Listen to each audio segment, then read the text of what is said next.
anybody ever feel that when you were younger you were going to get to come onto a stage to 300 women cheering you? Please bury me now.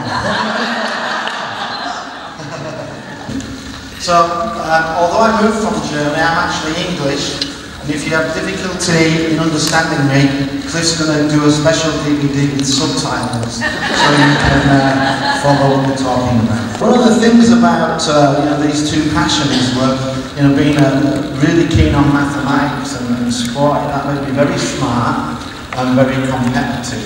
And those are not bad qualities to actually take forward in life.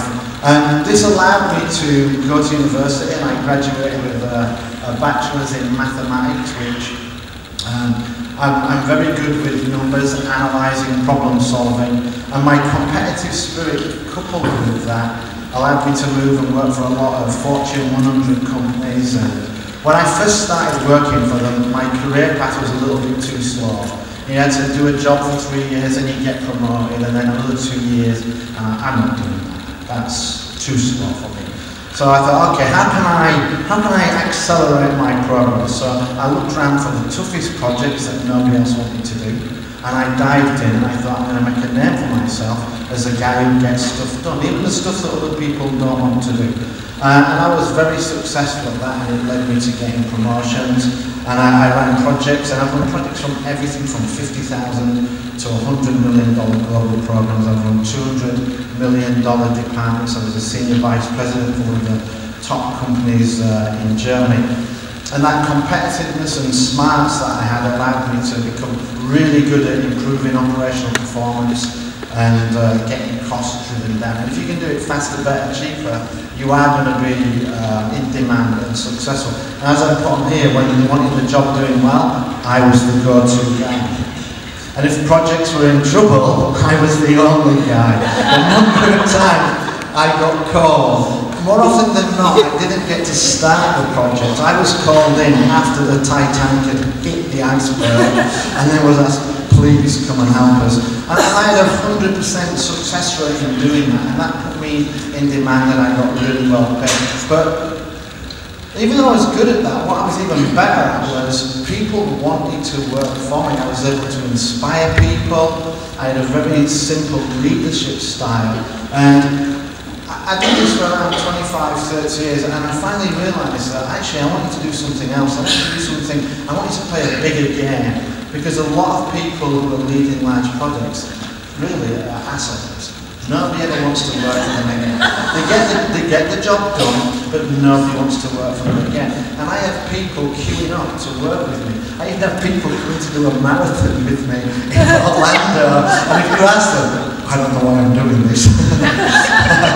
But I'm really good at inspiring people and motivating people. So I decided that what I wanted to do was to coach and teach people on leadership, and I thought, okay, I'll start by writing on leadership, and I created a blog.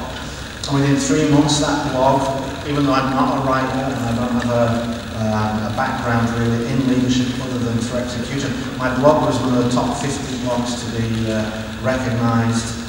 And for 2013, I quickly built up on Facebook and social media following 400,000 people. People liked what I did. I wrote a book called Leadership. It's a marathon, not a sprint. And if you're attending my mental lunch, you'll get a free copy of that. And then I wrote another book called Fast, and that's the book that I'm going to be launching in October. But if you look at this, I attended Merge last year, and I had all this following, but people didn't really know who I was. They didn't know what I was offering, and I didn't really know who my customers were, because a lot of the people who were following me were in the 18 to 30-year-old. So it was young people who wanted to move into leadership positions. Yet my background was in corporate. So am I going for the young people? Am I going for corporate? Two completely different markets, two completely different strategies. So I decided that to do something. So I sat down and discussed it with my beautiful wife, who's filming this somewhere, and we decided, should we move to Florida or not? I was in Germany, we needed to move, so we made a long list of the pros and cons.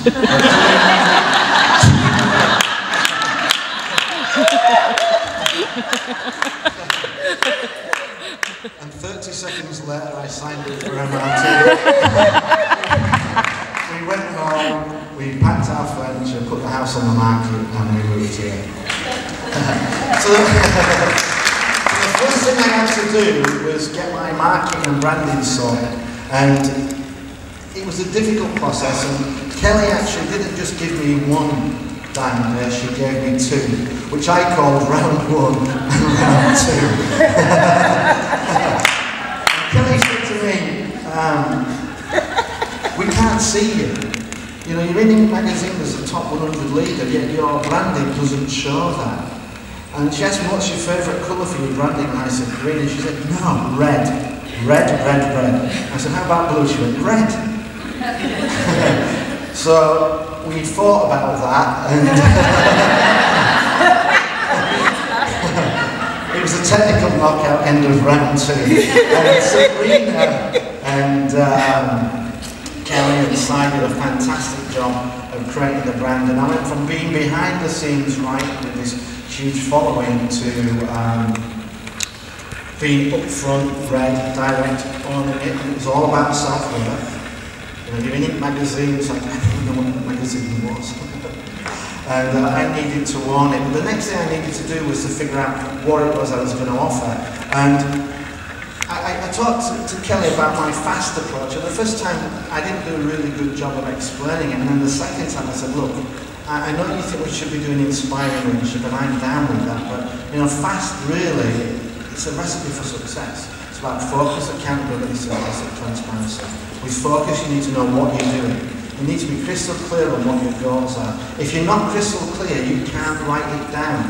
If you can't write it down, you're missing out on the research that says you're 42% more likely to succeed if you can write your goal down.